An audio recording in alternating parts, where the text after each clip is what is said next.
Howdy chaps, and welcome back to another fantastic video. I'm going to do a bit of a workshop update because this is one of those rare moments where there's no music coming from next door and I can actually film something without any worry of monetization issues.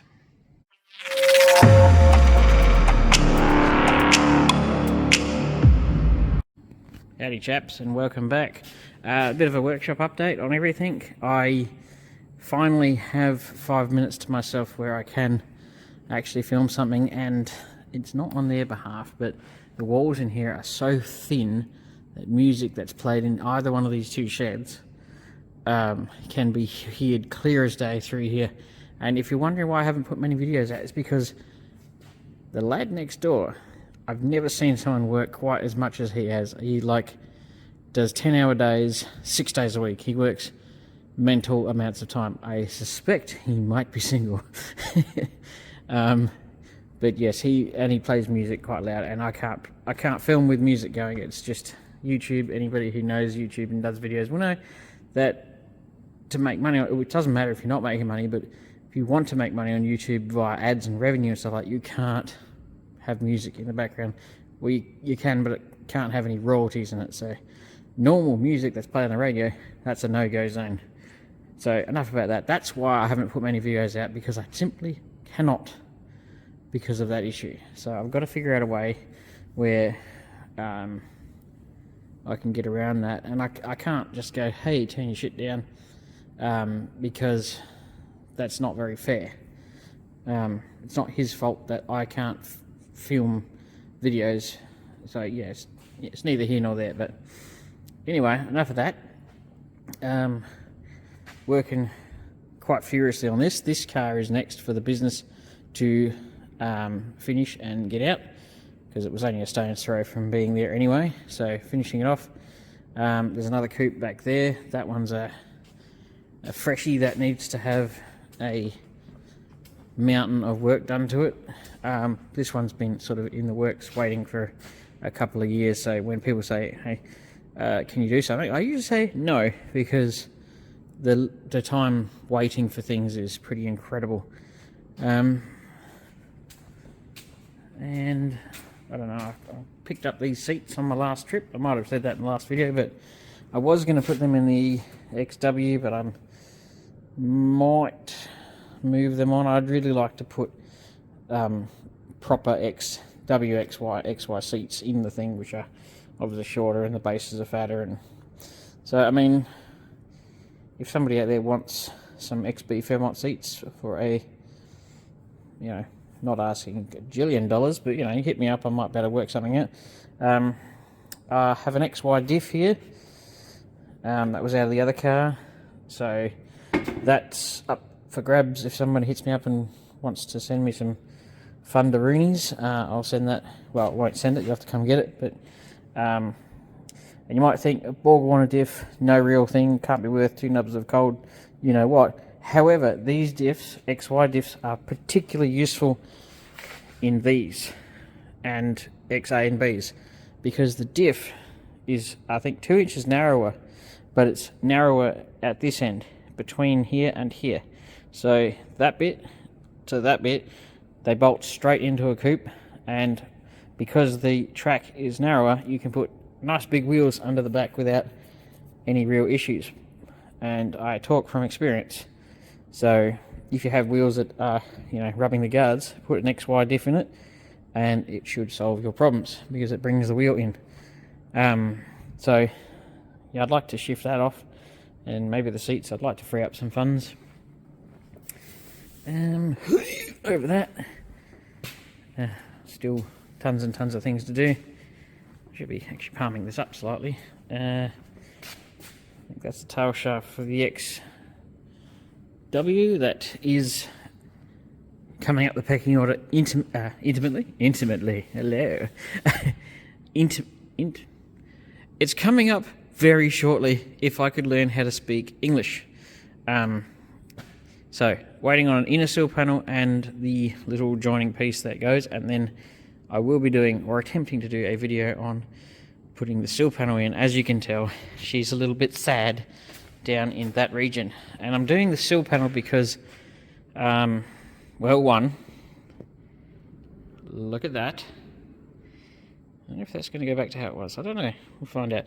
Got to do the sill panel, and then I'm going to do a quarter panel, and then I'm going to do the roof. So I'm going to do it in stages that make sense. And yeah, that's what happens when you clip yourself with a wire brush. Good stuff. Fun for the whole family. And I'm still hunting doors for this thing.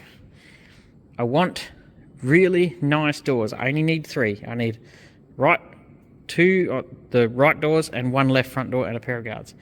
I want nice doors, and I would pay through the nose for them, but I'm waiting for doors to come up. You never know, somebody might have them. They might be watching the video and go, oh, I've got some really nice ones, hit me up. Okay, let me know, because that's all. Once I get some doors and some guards, I'm going to go hammer and tongs at this to get this done, because it's all I'm waiting for. Doors. The boot lid's rust free, the car's rust free, the bonnet's rust free. That door turned out okay, but because Rare Spares and their infinite wisdom decided, no, we're not going to do full door skins anymore. I'm stuffed. So that happened. I don't know why they decided to stop doing full skins, but it kind of stuffed me. So now I'm waiting for what I just figured. There is nice doors out there. I might as well just pay someone and get me the best doors I can, because I can't really put tons of time aside to do rust on this when, you know, I've got cars to do. So enough about the cars. The roof's not going on yet, but the EJ does run and drive, and that door skin, the one I made, I didn't like. So I hated it. It upset me that it didn't turn out the way I wanted it, so we're just going to find another door. Anyway, back to the tank, the thing I like most. Except for my child, I like that the most. And then, this is the vehicle I like most.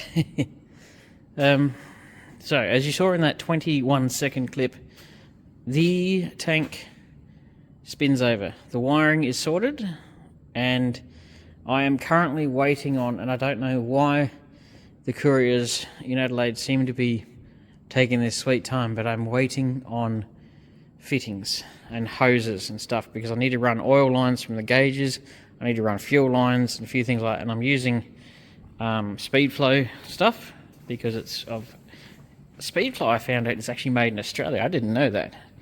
It's actually made in Sydney or something like that. But I've got these. This is going to be dark as hell. So that's my oil line. That's Teflon with stainless steel. Ooh. So I want this to have some quality and not be. I don't want any real oil leaks that potentially could be my fault. So we got expensive as buggery line, really expensive fittings, but they are extremely good quality. And I mean, the fuel pump's down here, it's mounted, it works. Yeah, look at that. That is just incredible, the quality of that. And it's light as buggery. I don't know what it's made from, but gee, it's nice. So, and I don't know, this is something that's car related to people, but I've spoken to a few people about it, but have you ever noticed that fuel hose, as in like generic rubber hose that you find on a car, it seems to go rock hard really quickly. Like the second it's had fuel through it, it's a rock hard hose. And I don't really want that on this thing. These are renowned for catching fire, and if you watch my video where I got it running, you'll see why. So I don't want any fuel hose, because I've got an AN fitting down here, and these are all AN fittings. And if you'd like to know what AN stands for, it stands for Army Navy. So AN6 is what the fuel line is, but that is also called -6, and it denotes the size of the hole in the fluid travels through. So that's what stuff I learnt. I fitted a oil temperature sender and replaced this line here, and that one's ready to go, run up to the gauge when I have the other end of that thing. It's all wired up. All the wiring goes through the original box, through, yeah, it's a bit janky, but it is original conduit, and it runs down there. Oil tank's in, everything's running, it runs over.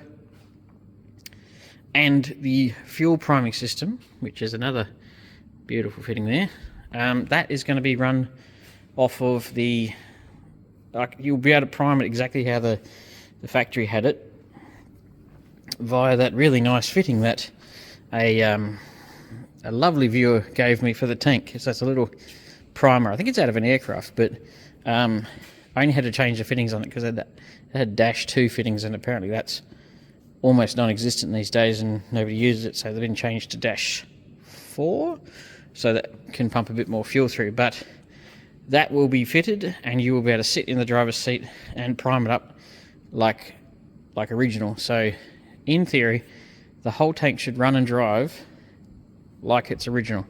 So that's the plan. It doesn't have anything that isn't sort of factory. I mean, there's a few non-factory gauges, but like the mag switch and the booster switch and the starting switch are all where they should be. You know, the tail shaft that's currently, as we speak, being done by Hardy Spices. Not cheap, but seem to be the only place in Adelaide that do tail shafts anymore for some bizarre reason. What else is going? I've had a lot of updates because I've done a lot, but because I haven't been able to do videos, I haven't been able to tell everybody. So that's all happening. It's a bit of a mess, but that's how I kind of work, and I bet I'm not the only one who works in a mess. Also, run one of these through one of the petrol tanks. Expensive, but holy Moses. Works extremely well. Don't expect it to be a 5-minute job. That took me like 2 days to get that sorted. And that rust blast, good stuff. Aqua clean. The fuel tank wasn't that dirty, but the rust blast and the tank sealer, beautiful stuff. And I don't know what the tank sealant is, but that's pretty strong stuff. That's pretty tough. Like there's some of it there, it's dribbled out. Got a really nice finish on it. I'd just about paint a petrol tank in it as well. But you won't be getting that off. Also, this is the fuel tank. I'm going to run the original fuel tank in the tank. Tank. It's actually still writing on it here, but I couldn't tell you what it says. So that's been cleaned out. That's a 100 litre petrol tank. Or is it 29 gallons or something? I don't really know. So I've had the pickup out, cleaned the sock off the end of it. The tank has been cleaned. It's been rust blasted and coated. So the inside of this tank has this lovely finish on it, and apparently it's suited for all modern fuels, including E85 and all those corrosive fuels. So stunningly perfect. Also got this cleaned up a fuel cap. That's all. Got 200 threads on it. Oh yeah. So the tank's going to run all the original controls, not original switches, but in the right spots, the right type of switches, and it's going to be running off a proper fuel tank with its oil tank and everything. It's going to be as close to original as I can get it. So there's not actually, like a few people said, why don't you run a boat tank or a small jerry can and stuff like that? I just don't want to. And I've got a fuel tank here that fits and will work perfectly once it was cleaned out. So this is actually the wrong fuel cap for this tank. It's actually a much later Stewart one where they've got, it's out of like a M3A1 Stewart where the fuel tanks are on the side of the tank as well. Or you can have it fitted there. But anyway, it still works for this. And down in the hole, I wonder if I can turn the light on. Not available, use a wider lens. Okay. So that's all cleaned up. That has two big sort of mesh filters on it. That's sitting there. And so unwind that, 200 threads. Bear with me, people.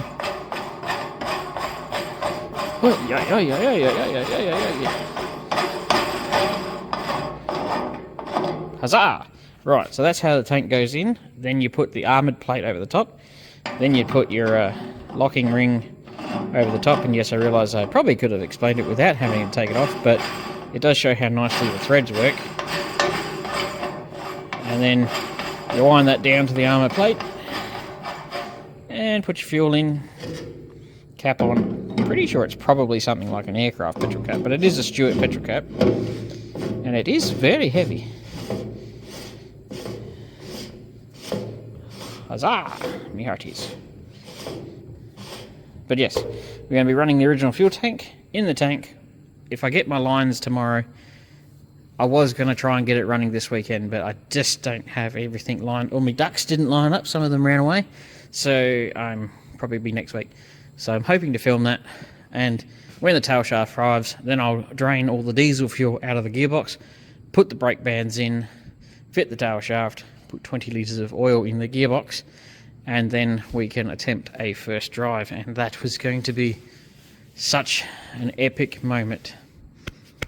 Also, I did have someone lined up who said he has some new old stock tyres, as in press-on rims. If you watch the Australian Armour and Artillery Museum YouTube channel, which you probably have if you're watching this now, they did the Grant tyres, which are the same style as this, except these are a bit narrow, but they are press-on. So I have a dude, I know a guy, sounds like porn stars. Let me get my expert. You have an expert for everything. I know, right? But yes, there's a guy I know in, I think, Missouri, who has tyres, but the problem is I don't know how to get them here. And shipping stuff across the world is horrendously expensive. So there's that. So I could, but I don't know how to make that happen. Also that wonderful ingredient called money, which I don't have lots of. And I was doing some painting inside the tank, and it's hard to see, but yeah, it's starting to get there. But yes, we're all progressing in that coupe in the background. That one's I'm actually horrendously proud of the work I'm doing on that one. It's making me feel good. It's nearly done, but I'm like, that car's a bit special, so that one gets like I go above and beyond on that one. No offense to these people, but you know, that one is a special car. These are just coupes. That's a bit special. And obviously my junk pile and my other junk pile. So we're all getting there, and I'm gonna buy the brackets for the tail shaft so I can actually make that run and drive, because of that one is cool because that runs and drives and it drove into that spot. So there's a big update on everything, and thinking about selling things to make more money or make things progress along. I was thinking about selling that gearbox there that I kept for myself, that I decided I was going to keep, but maybe I'll move it on. But I'll be asking a bit for that one because it's got a shifter and it's all really nice. As you can see, work never stops, because look at this thing.